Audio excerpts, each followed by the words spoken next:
রাম রাবণের যুদ্ধের পর রাবণ যখন পরাজিত হওয়ার পর রাবণ রামচন্দ্রকে বলেছিল যে, হে রাম, তোমার থেকে আমি বয়সে বড়, বুদ্ধিতেও বড়, সম্পদে বড়, সব কিছুতে আমি তোমার থেকে বড়, কিন্তু তবু আমি পরাজিত হলাম, তুমি জয়ী হলে কেন জানো? কেন? কারণ এই যুদ্ধে তোমার ভাই তোমার সঙ্গে ছিল, আর আমার ভাই আমার সঙ্গে নেই। তা ভাই ভাই যে একটা বিশাল শক্তি, এই ধর্মগ্রন্থগুলো আমাদেরকে সেই শিক্ষা দেয়। রামায়ণ আমাদের সেই শিক্ষা দেয় যে পরিবারে, আজকাল তো সব পরিবার ভাঙনের মুখে, অবক্ষয়ের মুখে, ভাই ভাই সব আলাদা হয়ে যায়। তো এই ভাই ভাই একসঙ্গে থাকাটাও যে একটা বিশাল শক্তি, সেই শিক্ষাটাও রামায়ণ আমাদেরকে দেয়। তো ভগবানকে ভালোবাসতে হলে ভালোবাসতে হবে মীরার মতন। ভগবানের সঙ্গে প্রেম করতে হলে প্রেম করতে হবে শবরীর মতন। শবরী ভগবানের জন্য, রামচন্দ্রের জন্য যখন ফল রাখতো, সে খেয়ে খেয়ে দেখে নিত, যেটা সে খেয়ে সব থেকে বেশি মিষ্টি লাগতো সেটা সে রামচন্দ্রকে খাওয়াতো। তার কিন্তু কখনো মনে হতো না যে আমি এঁঠোটা খাওয়াচ্ছি ভগবানকে। তার কাছে এটাই সবচেয়ে বড় কথা ছিল যে আমি ভগবানকে শ্রেষ্ঠটা খাওয়াবো, সবচেয়ে ভালোটা খাওয়াবো। তাই মীরাবাই বলেছিল যে বিনা প্রেম সে নেহি মিলেগা নন্দলালা। তাই ভক্ত যদি হতেই হয় তাহলে হনুমানের মতো ভক্ত হতে হবে। ভালো যদি বাসতেই হয় তাহলে মীরার মতো ভালোবাসতে হবে। তো একবার নারদমুনি তো তিলকে সবসময় ঘুরে বেড়াতেন, আর তিনি সবসময় মুখে নারায়ণ নারায়ণ করতেন। একদিন নারায়ণ নারায়ণ করতে করতে ভগবানের কাছে উপস্থিত হয়ে দেখেন ভগবান একটা ছোট্ট ডায়েরিতে কিছু লিখছেন। নারদমুনি অবাক হন, ভগবানেরও ডায়েরি লাগে? সে নানানভাবে উকিঝুঁকি দিতে থাকে ওই ডায়েরিতে কী লেখা আছে দেখার জন্য। ভগবান তো অন্তর্যামী, তিনি সবই জানেন। তিনি বুঝতে পেরে নারদমুনিকে বলেন যে, হে মুনিশ্রেষ্ঠ নারদ, আমি বুঝতে পেরেছি আপনার খুব কৌতূহল হচ্ছে এই ডায়েরিতে কি আছে জানার জন্য, তাই তো? নারদমুনি বলেন, না মানে হ্যাঁ মানে না মানে বুঝেছি, আমি এক্ষুনি এই ডায়েরি দেখাবো। এই ডায়েরিতে তাদের নাম লেখা আছে যারা আমাকে ভালোবাসে, যারা সবসময় আমাকে স্মরণ করে। নারদমুনির তো কৌতূহল আরও বেড়ে গেল, কারা তারা? তাদের মধ্যে কি সে নিজে আছে? ভগবান বললেন, দেখো নারদ, এর মধ্যে কাদের নাম লেখা আছে। নারদমুনি ডায়েরিতে তাকাতেই দেখছেন প্রথমেই নারদমুনির নাম লেখা আছে। নারদমুনি তো ভীষণ খুশি যে আমি তো সারাক্ষণ নারায়ণ নারায়ণ করি, তাহলে আমার নাম তো 1 নম্বরেই থাকবে। এবার নারদমুনি খুব খুশি হয়ে নারায়ণ নারায়ণ করতে করতে স্বর্গলোক থেকে বিদায় নিলেন। আবার অনেক দিন বাদে তিনি গেছেন, গিয়ে দেখছেন আরও ছোট একটা ডায়েরি নিয়ে ভগবান বসে আছেন। নারদমুনির তো আবার কৌতূহল হলো, একটা ডায়েরিতে তো ভগবান বললেন যে যারা তাকে ভালোবাসে তাদের নাম লেখা, তাহলে এই ডায়েরিতে আবার কি লেখা আছে? আবার কৌতূহলী হতে দেখে ভগবান আবার বললেন, বুঝেছি মুনিবর, আপনার আবার জানতে ইচ্ছা হচ্ছে এই ডায়েরিতে কি লেখা আছে। তবে দেখুন, এই ডায়েরিতে তাদের নাম লেখা আছে যাদের আমি সবসময় স্মরণ করি। নারদমুনির আরও কৌতূহল হলো, দেখি তবে সেখানে কার নাম লেখা আছে। কিন্তু এবার দেখে নারদমুনির মুখটা শুকিয়ে গেল।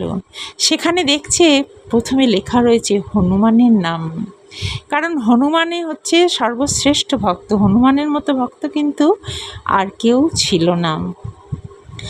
কেমন ভক্ত সে ছিল, ভগবানকে সে কতটা ভালোবাসতো, সেটা বোঝানোর জন্য 2টো দৃষ্টান্ত দিই। একদিন হনুমান লক্ষ্য করেন মা সীতা সিঁদুর পরছেন।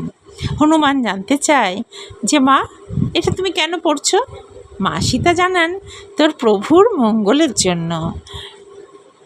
সত্যি মা, এই সিঁদুর লাগালে প্রভুর মঙ্গল হয়? এই কথা শুনেই হনুমান এক কৌটো সিঁদুর নিয়ে সারা গায়ে মেখে নেয় এবং সেই সিঁদুর মাখা অবস্থায় সে রামচন্দ্রের রাজসভায়, যখন সবাই বসেছে রাজসভায়, মন্ত্রীরা, পারিষদেরা, হনুমান সেইভাবে গিয়ে বসে। হনুমানকে এইভাবে সিঁদুর মাখা দেখে সবাই হাসাহাসি করতে থাকে। রামচন্দ্র জিজ্ঞাসা করে, হনু, এ কি, তুমি এরকম সারা গায়ে সিঁদুর মেখে কেন এসেছো? হনুমান জানায়, মা সীতার মুখে শুনেছি যে এই সিঁদুর নাকি মাখলে আমার প্রভুর মঙ্গল হয়, তো মা সীতাকে দেখেছি শুধু সিঁথিতে দিতে, আমি সারা গায়ে মেখে নিয়েছি, তাহলে আমার প্রভুর আরও বেশি বেশি মঙ্গল হবে। তা হনুমানের ভালোবাসা ছিল ভগবানের জন্য ঠিক এরকম। একবার সীতা উদ্ধারের পর হনুমানের প্রতি সন্তুষ্ট হয়ে সীতা নিজের গলার মুক্তোর মালাটা হনুমানের গলায় পরিয়ে দিয়েছিল। হনুমান দাঁত দিয়ে সেই মুক্তোগুলো একটা একটা করে সব ভেঙে ফেলতে লাগলো। মা সীতা এই দৃশ্য দেখে বলল, হনু, এ কি হচ্ছে? তুমি জানো এই মুক্তোর মালা কত দামি? তোমাকে ভালোবেসে আমি এই মালা পরিয়ে দিলাম, আর তুমি এই মালা দাঁত দিয়ে ভেঙে ভেঙে ফেলে দিচ্ছ একটা একটা করে মুক্তো।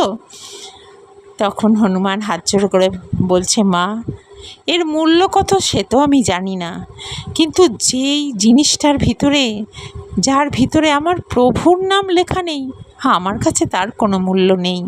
তাই আমি প্রত্যেকটা মুক্তোকে ভেঙে ভেঙে দেখছি কোনোটার মধ্যে আমার প্রভুর নাম লেখা আছে কিনা, কিন্তু কোথাও তো আমার প্রভুর নাম লেখা নেই।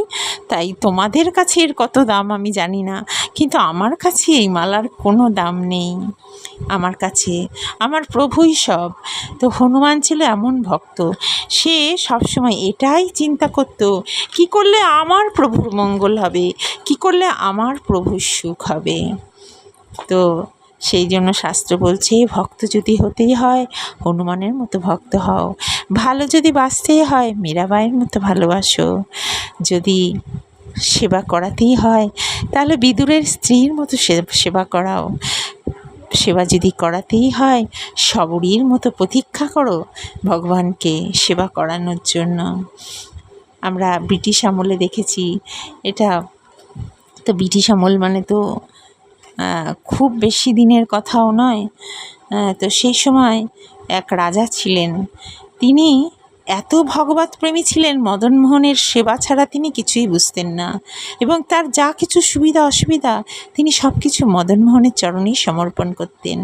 তো একবার অন্য একটি রাজ্য যখন এই রাজাকে আক্রমণ করতে আসে, তখন রাজা তার সৈনিকদের নির্দেশ দেয়, কেউ অস্ত্র ধারণ করবে না, সবাই শুধু হরিনাম করবে। তো রাজ্যের লোকেরা সবাই সারা দিন ধরে সেদিন হরিনাম করেছিল, এবং কৃষ্ণ বলরাম স্বয়ং নিজে এসে সেদিন যুদ্ধ করেছিল, এবং ওই যুদ্ধে রাজা জয়ী হয়েছিল। তা সুতরাং ভগবানের প্রতি সেই বিশ্বাসটারই আমাদের বড় অভাব, সেই বিশ্বাসটাই আমরা রাখতে পারি না। এই হরিনামের যে কত শক্তি, এই হরিনামের যে কত বল, আমরা সেই বিশ্বাস নিয়ে করি না বলেই তার ফল আমরা পাই না। তবে আমি অনেকটাই বিশ্বাস করি হরিনামের যে সত্যি বিশাল শক্তি, বিশাল বল, এবং কোনো ওষুধের থেকে এর যে কর্মক্ষমতা কিছুমাত্র কম নয়, আমি তার বহু প্রমাণ পেয়েছি। তাই আমি সেটা বিশ্বাস করি, সেটুকু বিশ্বাস করি যে হরিনামের কি অসাধারণ শক্তি আছে। তো আমরা সবাই মিলে চেষ্টা করি আমরা ভগবানের নাম করে তার কাছে ধীরে ধীরে কিভাবে আমরা এগিয়ে যেতে পারি।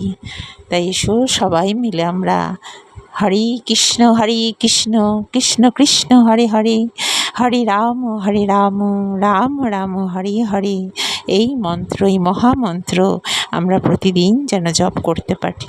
হরে কৃষ্ণ, জয় রাধে।